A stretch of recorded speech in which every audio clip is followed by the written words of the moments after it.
10 दिवसातून 8 दिवस तर माझे असेच जातात की जाऊ दे यार, खूप कंटाळा आला, आता नको काही करायला. आणि तसंच होतंय माझं.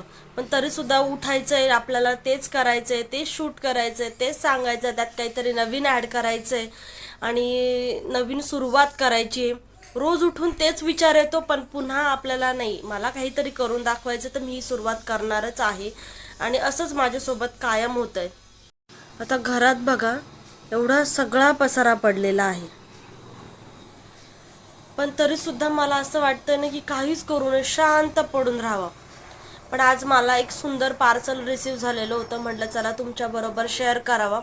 म्हणून मी उठते, आवरते आणि तुमच्या बरोबर ते लवकरच पार्सल शेअर करते.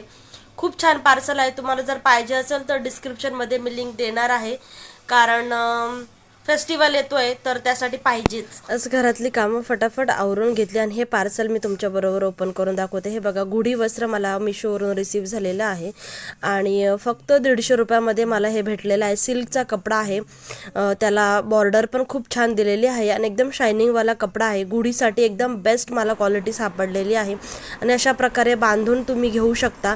आणि हे बघा, इतकं सुंदर क्वालिटी आलेली आहे आणि इतकं सुंदर आहे ना. साड्यांमुळे काय होतं ना, निर्या घालायलाच खूप वेळ लागतो गुढी उभारताना. तर तुम्हाला पाहिजे असेल तर बघा. आणि त्यानंतर मी ना इथं ही जी नवीन कढई आणलेली आहे ना, त्याच्यामध्ये स्वयंपाक करत होते आणि नवीन भांड्यांमधला स्वयंपाक करायचा जो आनंद असतो ना, तो खूप वेगळा असतो. म्हणजे मला तरी पर्सनली ना, नवीन कपड्यांपेक्षा नवीन भांडी